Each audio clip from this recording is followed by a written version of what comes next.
Om Nama Sreshtham Manumapi Shachiputram Matra Swarupam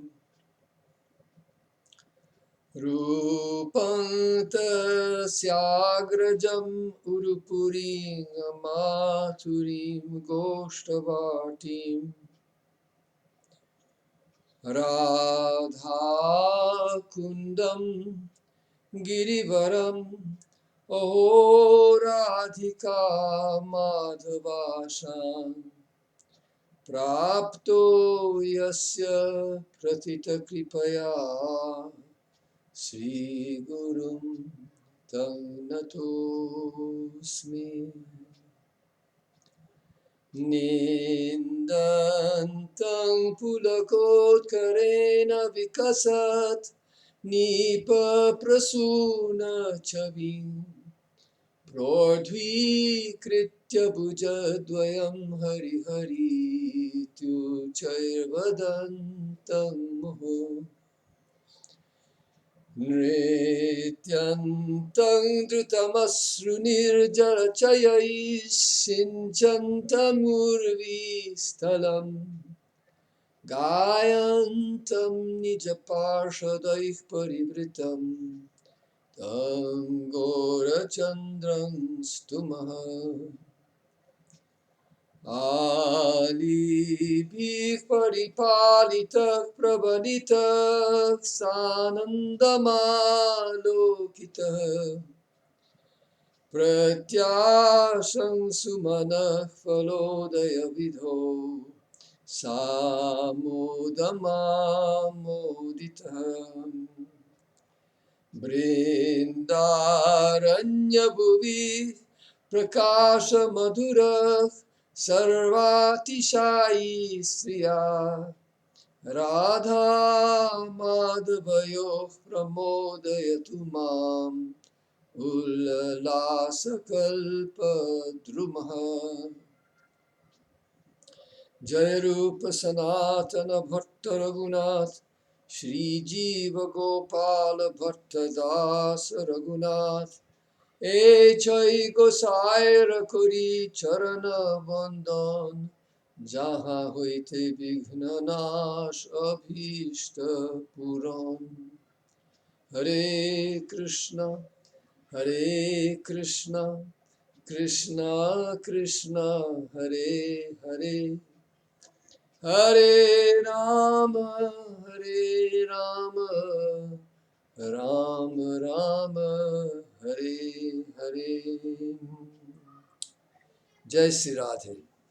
So we'll see how much gets done today. I'm starting with, we're on the second Anucheda, which, it's a short one, so we'll probably move on to the third. But whether I've divided the third Anucheda into two parts, so I think that the first part is short, but that depends. So this second Anucheda is interesting in some ways. We've been talking about the general definition of mukti, and so by general definition, I believe that what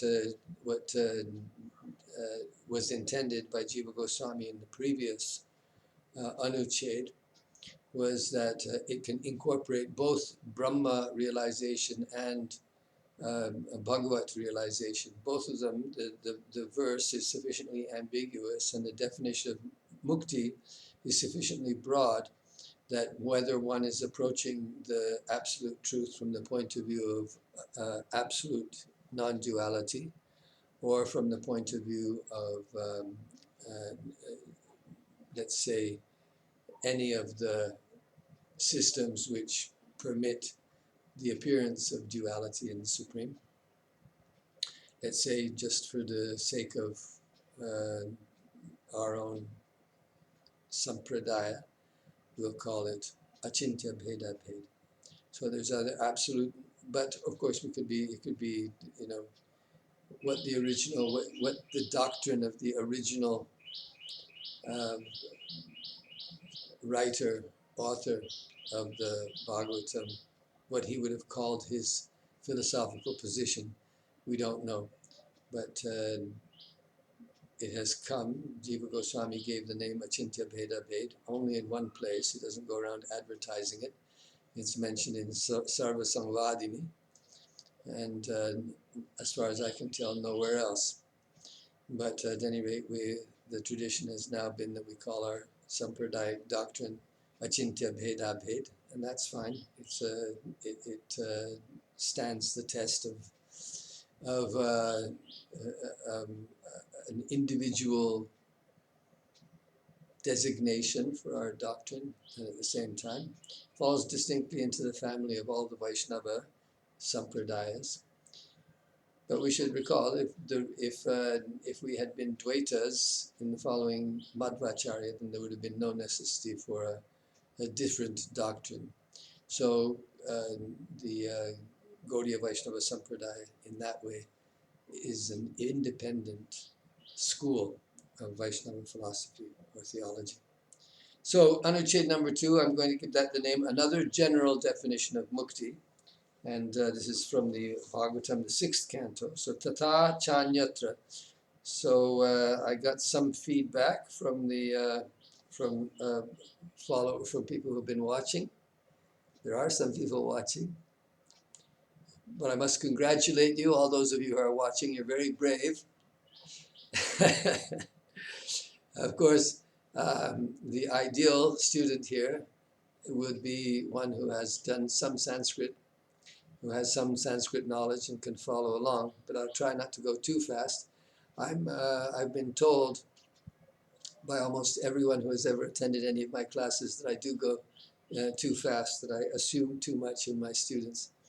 But please be, if you do feel that way, please give me some feedback. But of course, I expect that just like with any course, there would be some home study, yeah?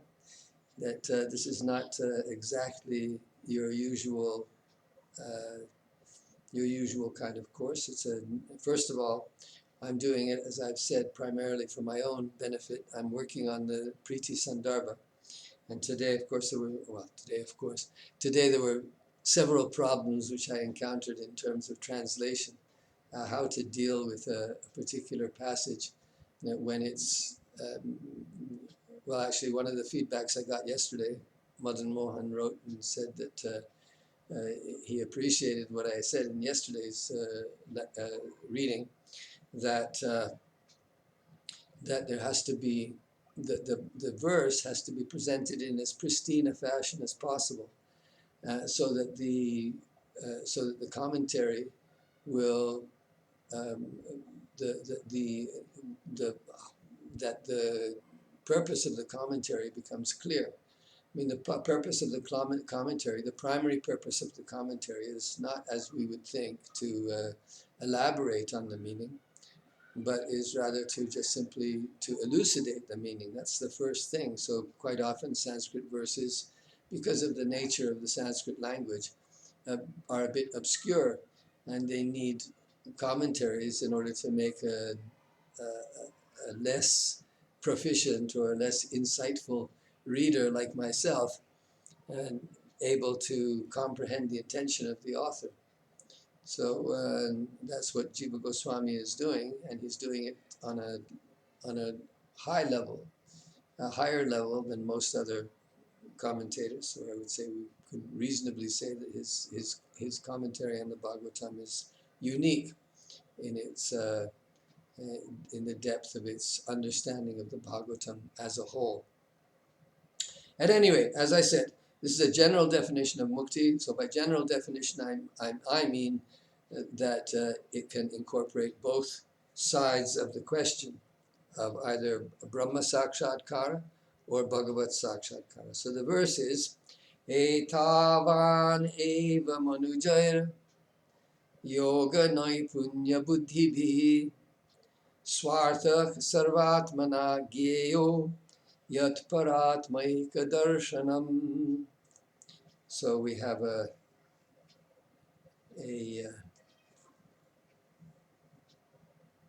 so this verse was spoken by Saṅkarṣaṇa to Citreketum.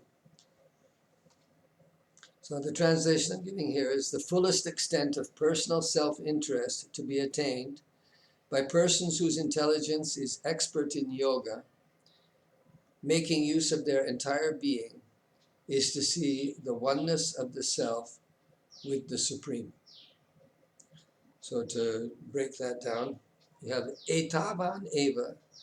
So the etāvān eva, Bhavaji says in his commentary here that this is generally speaking used, this expression is used to draw a conclusion. So the word etāvān means to this extent, to this limit. So I think that to this limit would make it clear. So this is the full. So here I've translated that as the fullest extent. So the fullest extent of what? So the fullest extent of the etāvān eva svārthaḥ. So svārthaḥ means self-interest, and this word svārthaḥ is used. Well, there's two words, svārtha and paraḥ. So svārtha means self-interest. So self-interest, what is so puruṣārtha is the interest of a person. So puruṣārtha is really the svārtha of the purusha, that what is the living entity's personal self-interest. So this is an interesting idea, you know, that we think that in terms of self-interest, and of course paraḥ means in the other's interest. In yoga Sankhya philosophy, particularly in Sankhya philosophy, the two terms are being used where it says that the purusha acts in his own svārtha, the purusha acts in his own self-interest, whereas prakriti acts in paraḥ, acts in the interest of the other, and here paraḥ in the interest of the other, the para, meaning that prakriti exists to serve the purusha.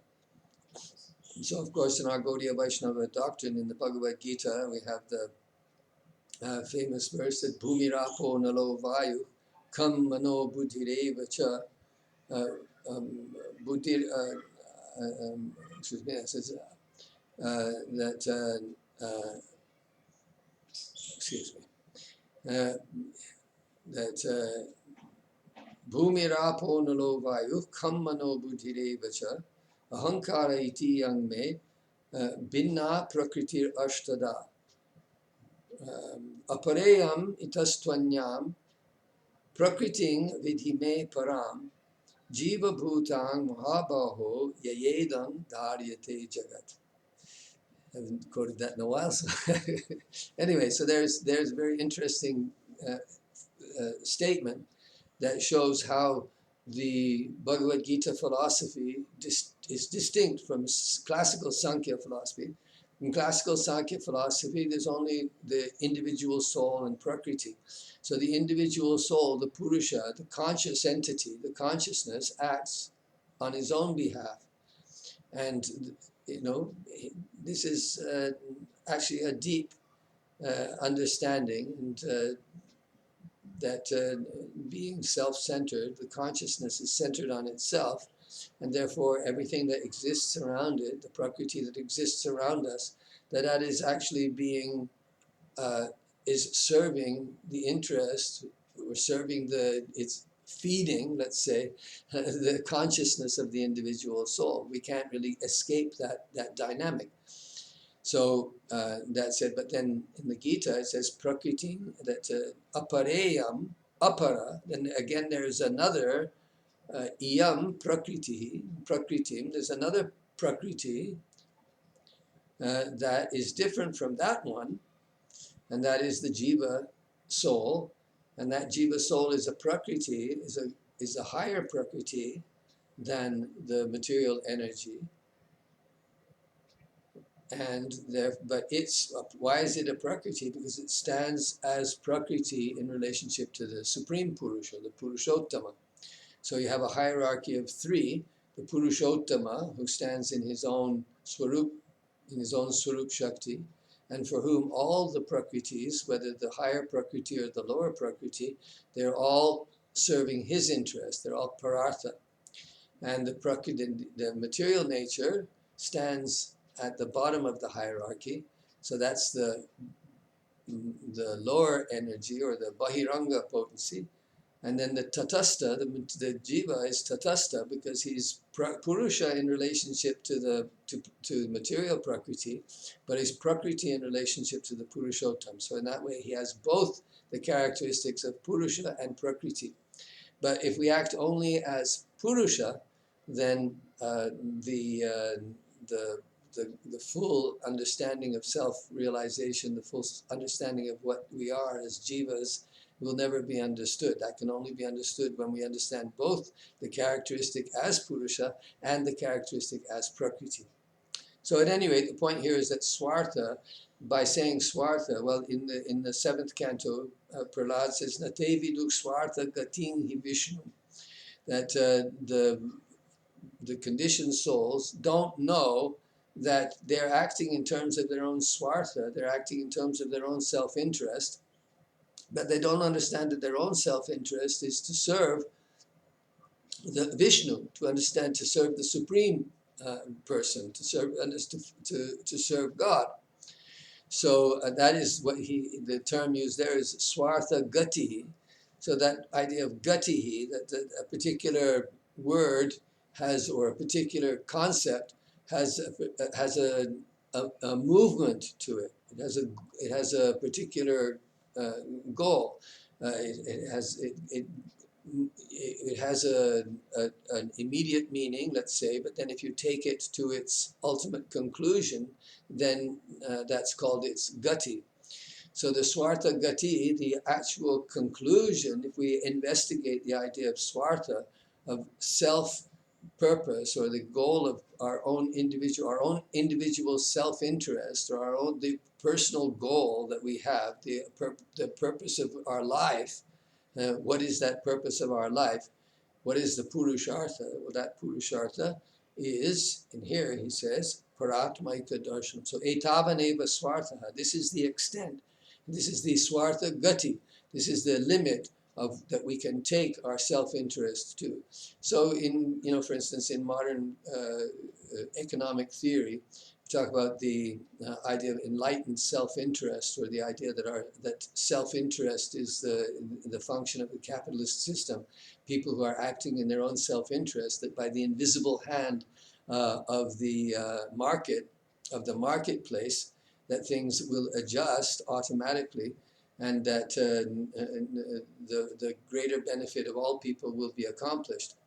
But that does not take into account that greed is not necessarily good, that to act in terms of self-interest when our concept of self is based on false impressions, then that is of course never going to result in ultimate good for anyone. So the idea is the ultimate good. What is your ultimate good? The ultimate good, if we attain the ultimate good of the individual, yes, that will have ultimate good for all people. The ultimate benefit for all society comes from understanding our own self-interest. Yathā taror mūla nishechanena tripyanti tat skanda bhujopashākha pranopaharāscha yathendriyanam tathaiva sarvārhanam achyuteja. So by worshipping God, by serving God, that is the individual self-interest, but at the same time, the idea of parārtha, that's also served. When we put food into the mouth and it goes to the stomach, and that way the energy is provided to all the parts of the body. Or if we give water to the root of a tree, then all the branches and leaves and flowers and so on are benefited. It's the same way that the jiva, because he's a part of the Supreme, if he wants to serve the whole, if he wants to serve other living entities, well, he should start by watering the root. And then if he waters the root, well, then his functions in relationship to the other parts of the tree or of life will become apparent to him. So here it says, etāvān eva svārthaḥ is parātmaika-darśanam, is to see the para and atma eka darshanam. So the immediate reading here is para, the supreme, atma, the soul, and eka, one, darshanam. So to see the oneness of the supreme with the individual atma, this is the immediate apparent reading. So those by human beings, manujair, so the fullest extent of personal self-interest to be attained by human beings whose intelligence is expert in yoga. So that's the second thing here. Yoga-naipuṇya-buddhibhiḥ. So whose intelligence is expert in yoga. So Bhavati's original translation was sharpened by yoga, which is not bad. It's but I thought that the word naipunya means expertise. Yoga karma sukoshalam. The definition of yoga is expertise in action. And expertise in action. So if we understand the definitions of yoga given in the Bhagavad Gita and elsewhere, we get an idea. The yoga, what is exactly meant by yoga here? All the systems of yoga, right? Starting with samatvam yoga uchyate, stated in the Bhagavad Gita, that to have equanimous vision of the dualities of the world, that is the sharpened intelligence of yoga by the practice of yoga through samadhi. So in this particular case, you can practice through the practice of samadhi. Vyasa says in the Yoga Sutra in his commentary, his first real remark there is that yoga samadhi. So the actual meaning of the word yoga, according to the first bhashyakara in the Yoga Sutras, is samadhi. So the idea that the full concentration of the mind is the natural meaning of yoga. It's the goal of yoga, but it's also the ultimate intent of yoga. So to have the intelligence sharpened by yoga means to be situated to know the practice of samadhi. So when one has attained the practice of samadhi, then one has parātmaika-darśanam. So that is to be jñeyo, that is to be known, sarvātmanā, with the entire being, with one's entire being. So again, the translation: the fullest extent of personal self-interest to be attained by human beings whose intelligence is expert in yoga, making use of their entire being, is to see the oneness of the self with the Supreme. So now here, Sridhar Swami's commentary is quoted by Jiva Goswami. Now usually, as I've already stated before, if Sridhar makes a commentary that Jiva Goswami doesn't fully like, he generally doesn't quote it. He might quote it as being acceptable and then give some further remark. So I think that what he's done here, this one, is to quote the Sridhar Swami without fully liking it, but in order to show that the idea here is to have a general definition of mukti that can be interpreted in both ways, he has quoted Sridhar, who gives an Advaitic interpretation. So, na cātaḥ paraḥ puruṣārtho'stīty, ity-ādi. So there is no greater, na cātaḥ paraḥ puruṣārtha, there's no greater goal of human life than this. To show that is the purpose of this verse. Usually, if you just bring people who are not so familiar with commentarial language, most verses are the commentary is introduced by placing the verse in its proper context, and to give to orient the reader to the intent of the author as to what the goal or the purpose of that verse is.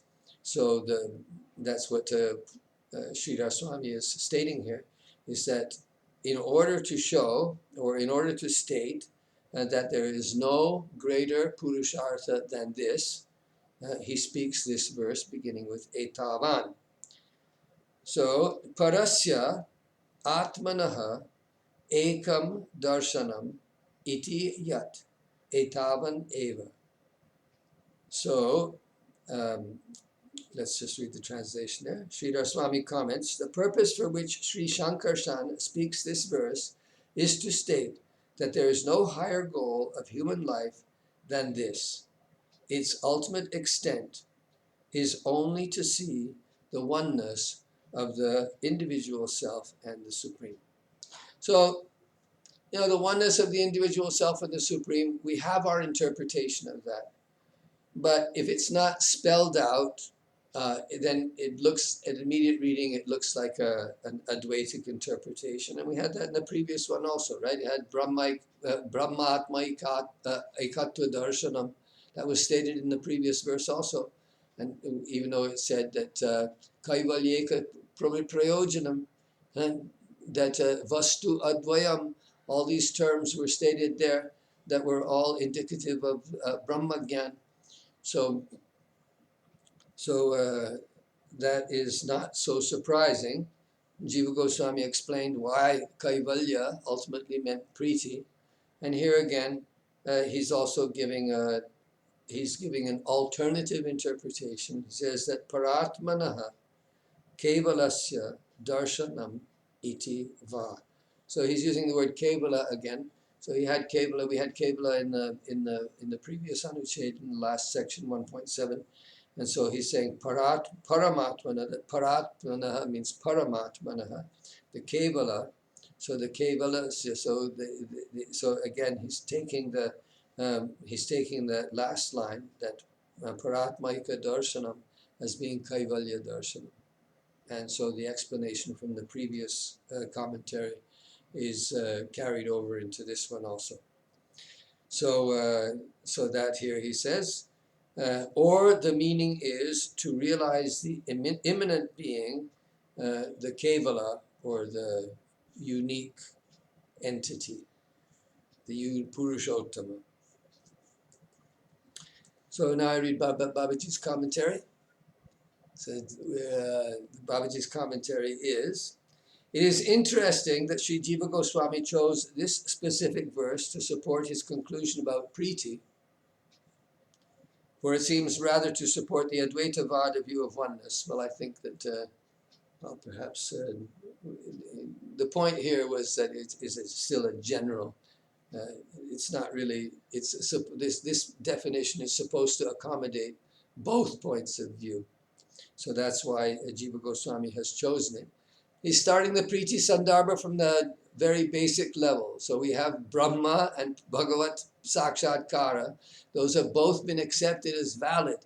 It's just that we want to, that Jiva Goswami wants to show that both of those are being presented in the Bhagavatam, and that the language of both can be understood from the point of view of the Bhagavat Sakshatkara, the Priti.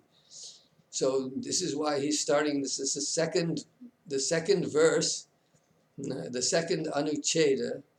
So he's starting at the bottom, working his way up. He could have chosen some other verse that speaks of bhakti explicitly, such as 2.1.5. So that's tasmat sarvātmanā rajan Bhagavan Ishvaro Hari Shrotavyah Kirtitavyascha Smartavyascha Chechatā bhayam. So that verse was quoted before. That was quoted in Bhakti Sandarbha. It's actually an Abhideya verse because it tells what to do. It says it doesn't actually talk about the goal of Priti. So this is the truth, that in the Bhagavatam, well, we do have verses. We've had already seen some of those, that Bhagavat Anubhava and so on. There are terms. The term Priti as the goal, that's also been stated. Nevertheless, he is here talking about a general description. He could have used any other of these other verses, but he chose specifically this verse and cites, not only that, but he cites Sridhar Swami's commentary wherein the Advaita view is clearly supported. His purpose is to show that this type of verse that seems to be leaning towards Advaitavada is really speaking about Priti. Thus, a sincere reader of the Bhagavatam should have no misgivings about them. Well, that's right on. He's exactly right. One has to take the meaning of a verse in its context and not study it independently. Just prior to this verse, śrī-śaṅkarṣaṇaś has said that being satisfied with knowledge and experience, being renounced from sense pleasure that one has experienced or even just heard, a person should become Bhagavan's devotee through spiritual practice. If one sees the present verse in the light of that one, it would be impossible to interpret it to mean complete non-difference with the Absolute. This is, of course, what we are going to say in many different ways. It will be stated again and again. So this is the principal purpose. Yes, we have to remember that the Bhagavatam is coming in the context of a world where the Advaitavad predominates as a philosophical conclusion. Buddhism and Advaitavada. This is the history of India, has never been dominated by bhakti. From time to time, bhakti has reared its head in certain places and times, but even though that has been the case, and now, of course, here, even in some parts of India, here in Vrindavan, bhakti does predominate. But even in Vrindavan, you will find that many people who speak, who have a contaminated understanding, who have an Advaitavadic, Madhusudana Saraswati-based understanding of bhakti, and that's a problematic thing. So to understand the Bhagavatam properly, and other than to follow Jiva Goswami, there's really very little opportunity to get a proper understanding of the Bhagavatam, where all the difficulties, all the problems have been removed. So that previous verse, to repeat it, Babaji has given the general meaning. Here's the verse is Drishta Shrutabhir Matrabhihi Nirmuktaha Svena Tejasa Jnana Vijnana Santripto Madbhaktaha Purusho Bhavet. Well, just looking at that now doesn't seem very, it seems an Advaitavada understanding. So I don't know if I agree with Babaji there, right? So he says that by the power of discrimination, one should become free from the thirst for sense objects that are either directly experienced or heard about. Then, being fully satisfied by knowledge and realization, a person should become my devotee. Yes, well, Purusho Mad Bhakto Bhavet, reading it that way. A person, Purusho, the soul, the spirit, the Purusha, should become Mad Bhakta. Well, or Mad Bhakta Purusho Bhavet, my devotee should become the Purusha. Well, I'll accept this is the Babaji's translation here. That's the proper one.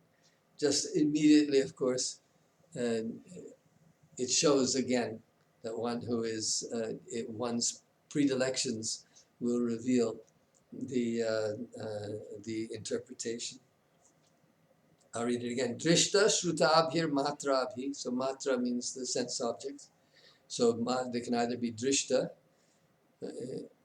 experienced, or shruta, you've heard about them. You've watched an advertisement on television. And so you desire something, but here it says to be nirmukta, to be liberated from those things, by one's own tejas, by one's own spiritual strength. and that, and the other one there we could say by that yoga-naipuṇya-buddhibhiḥ, that might be relevant in that case. Then jnana-vijnana-santripto madbhakta purusho bhavet. A person should become my devotee. The oneness as stated in this present verse is out of Priti, as was explained in the previous Anuched. That is indeed the highest purpose, svārthaḥ sarvātmanā, which we rendered above as being the self-interest to be achieved with all one's being. So that's the end of this one. Okay, or the phrase etāvān eva, to this extent, or this then is verily the limit, is used to give a conclusion. This usage is one of the characteristics of Srimad Bhagavatam. There are at least 10 verses that begin with this phrase, and most of them are very definitely bhakti-oriented. We could probably give a list of all those verses. It would be interesting to see. So, etāvān eva jigyasyam. Remember that one from the Chatuk Shloki? Etāvān eva jigyasyam. And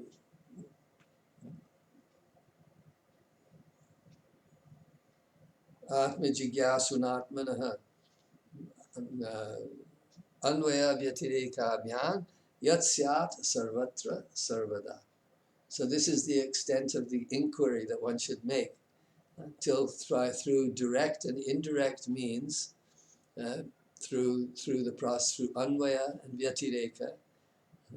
Anvaya means direct, and vyatireka means through negative concomitance. This is the philosophical language that we have struck upon here in this Sandarbha series. The negative concomitance. That means that you say that this is a boy, this is not something other than a boy, right? So you state what it is and you state what it isn't. So this is the neti is vyatireka.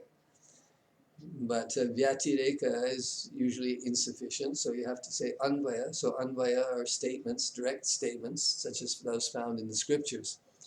Krishnastu Bhagavan Swayam, that's anvaya.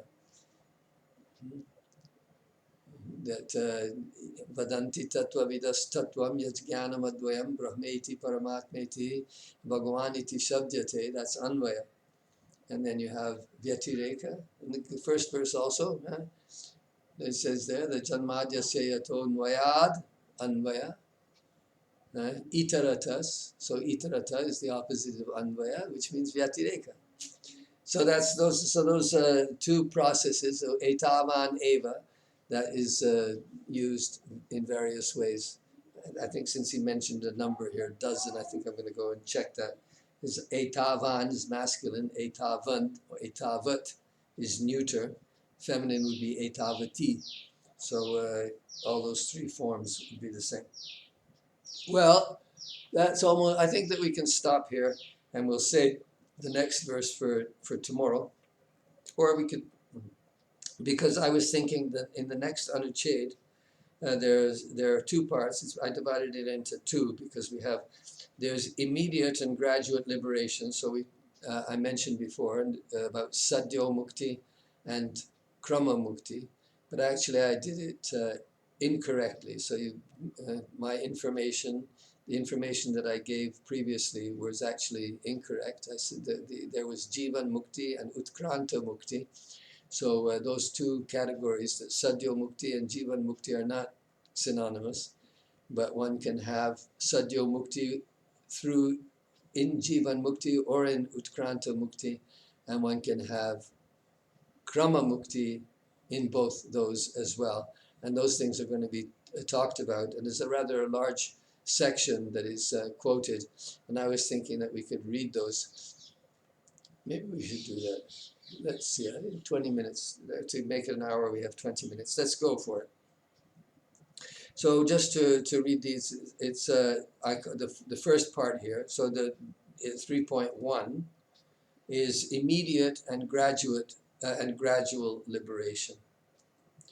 So So this idea here is applying now, because so far we've just been using the general definition of liberation, and now we want to so this idea of immediate and gradual, or sadyo-mukti and krama-mukti, that these are both applicable to either Brahma Sakshatkar or to Bhagavad Sakshatkar.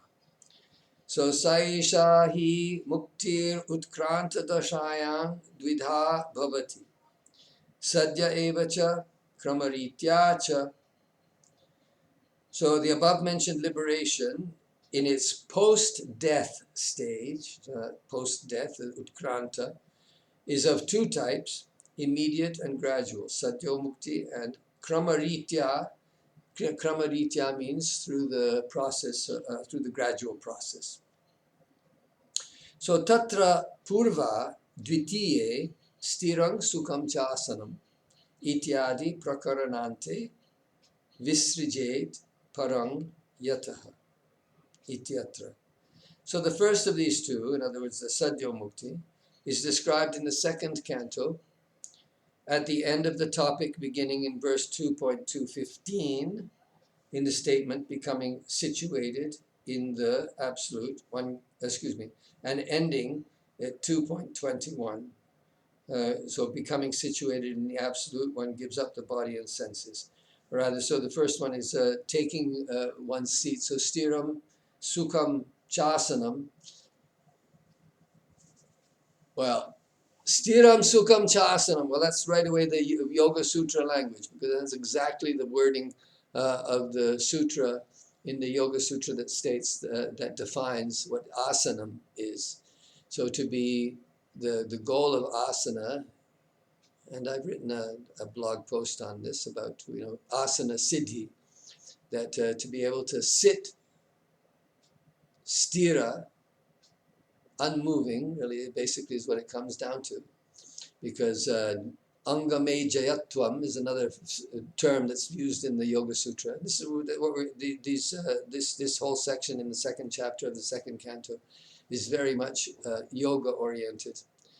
So that one should be situated, and sukham means comfortably.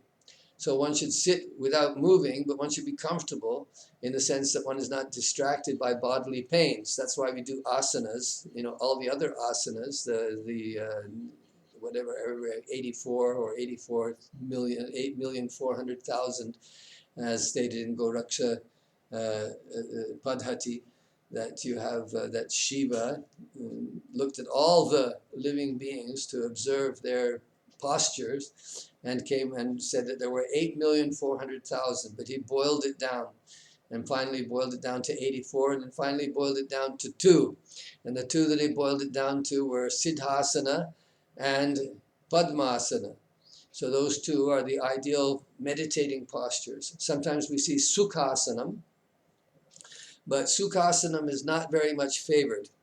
The Sukhasanam, when you cross your legs, and sometimes called the tailor's pose, that posture is, for most people, it's easy. That's why it's called Sukhasanam. In this case, Sukha means easy.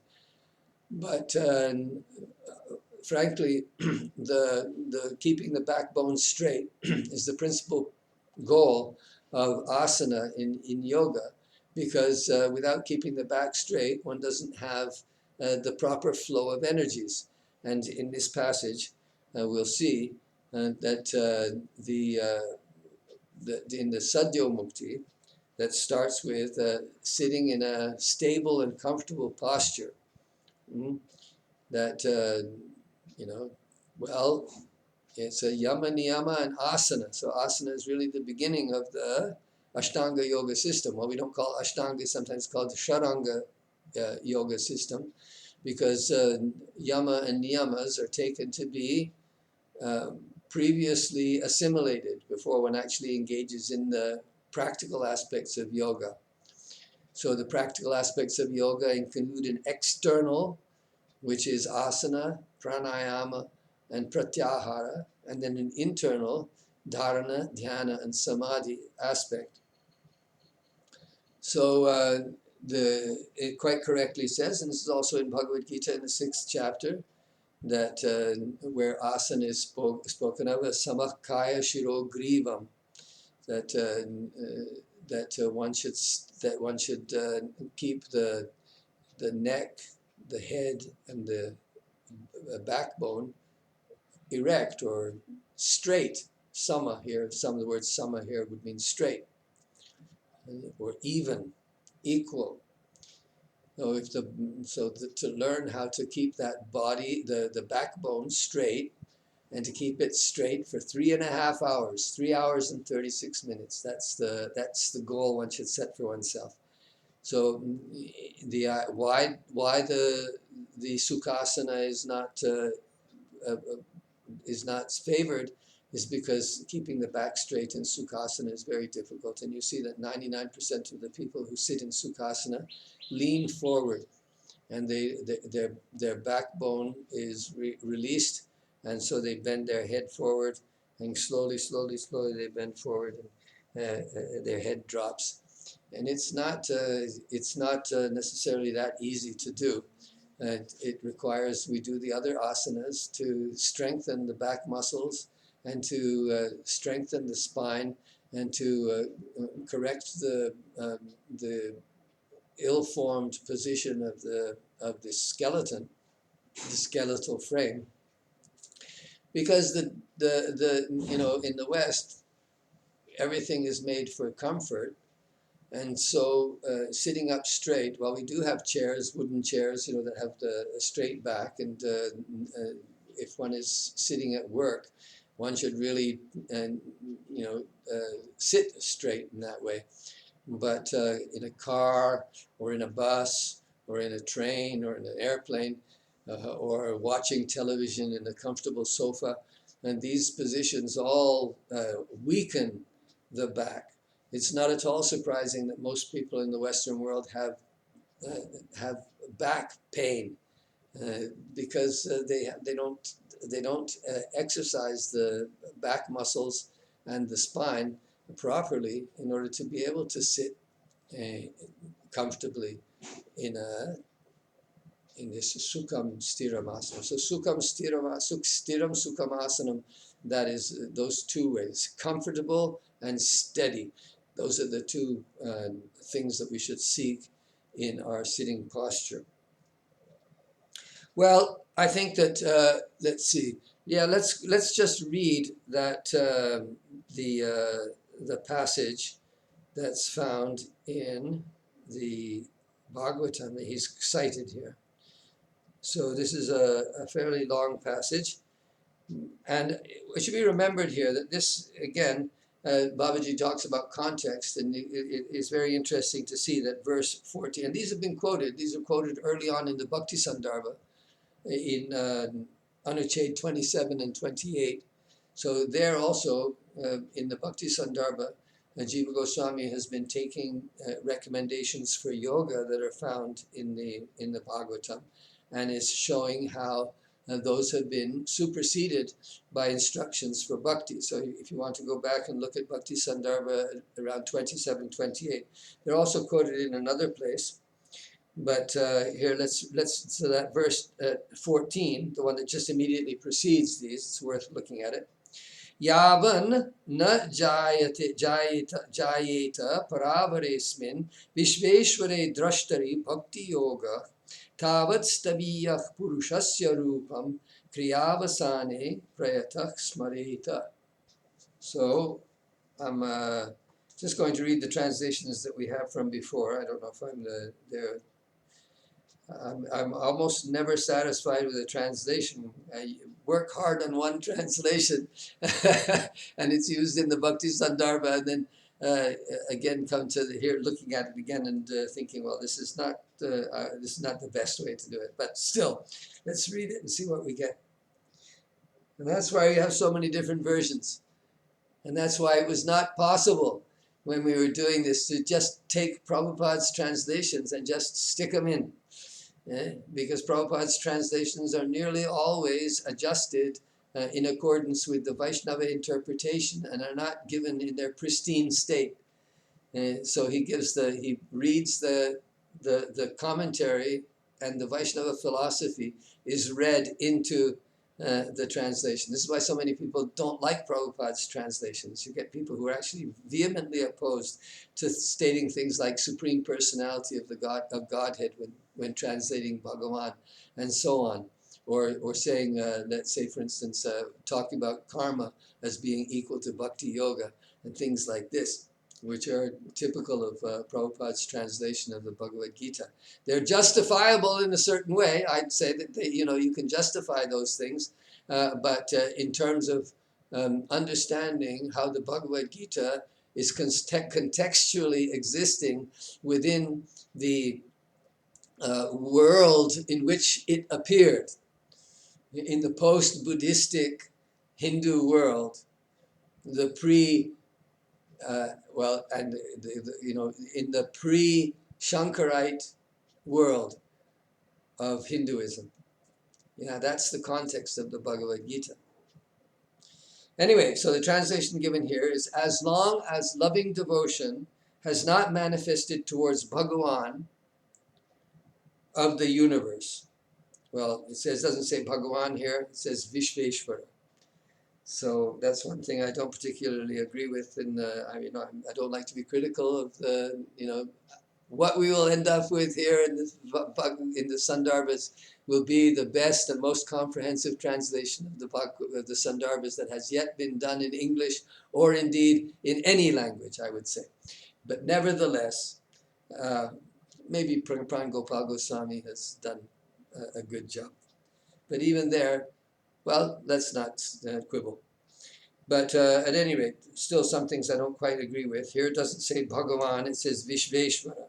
It says, so the controlling Lord of the universe, who is the witness and who is superior even to exalted personalities like Brahma.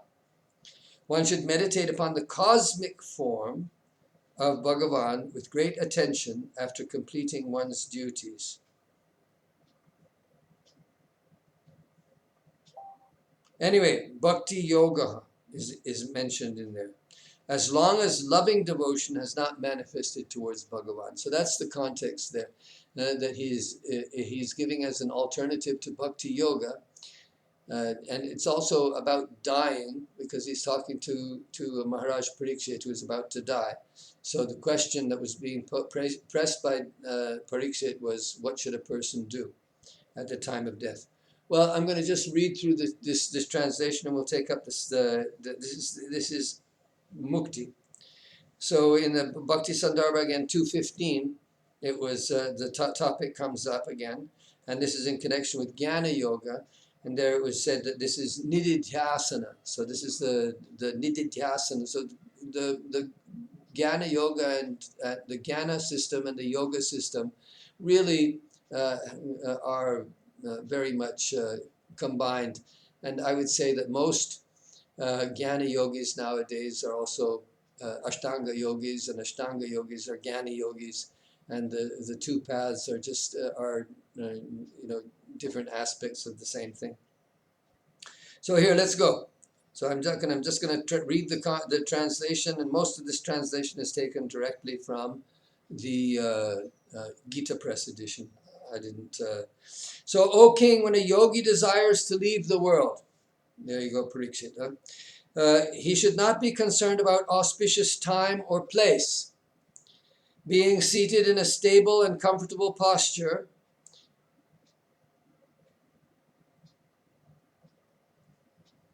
so that's the Stiram Sukhamasanam. Excuse me a moment.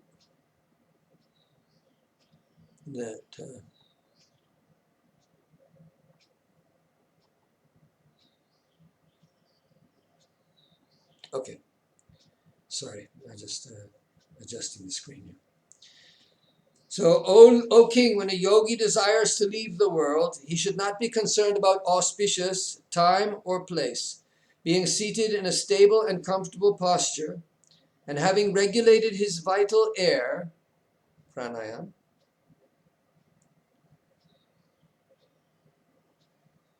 he should withdraw his life air with the mind, pratyaha. Restraining the mind with his purified intelligence, He should absorb the intelligence into the witness, kshetrakya, and then merge the witness into the self. Then merging the self into Brahman, a sober person attains supreme peace and should cease from all action. In that abode, in that Brahman, time, which reigns even over the immortals, has no influence. What to speak of the gods who control the worlds? Nor do sattva, rajas, tamas, ego, mahat, or pradhana exist in that abode. Those who desire to give up everything that is not the absolute truth by following the process of negation, neti, giving up all depravity and holding the feet of the deserving one in their hearts. Deserving one here means, the word is actually arha padam. So the one who is worthy of meditation. In exclusive friendship at every moment, regard this place connected to Lord Vishnu to be the supreme situation.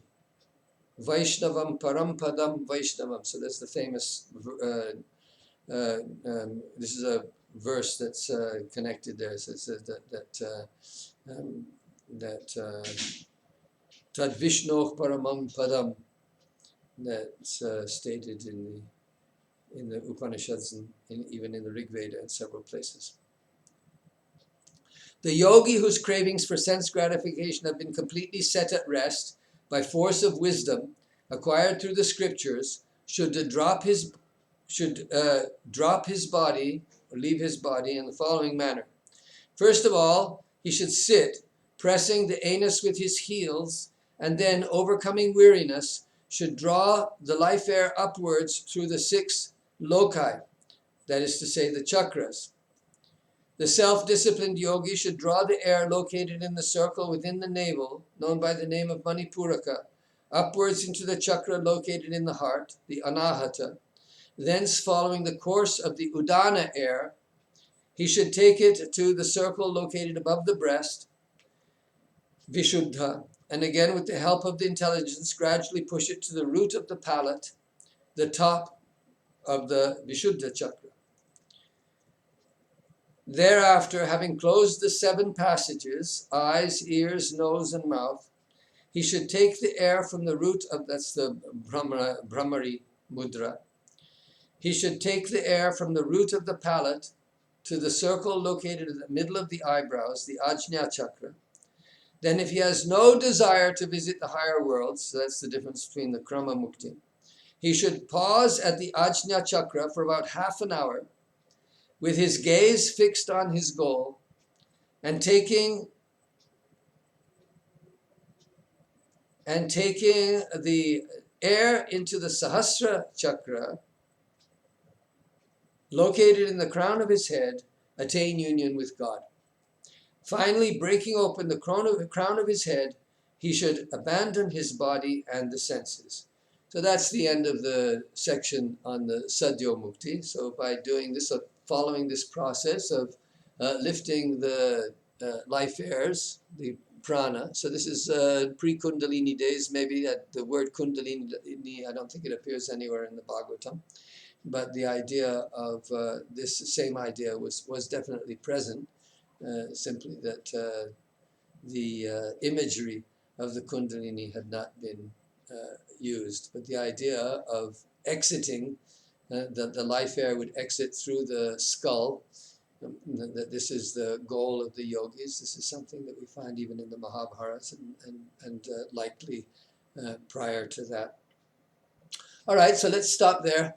And tomorrow we'll continue with the 3rd Anuched and the more about krama-mukti.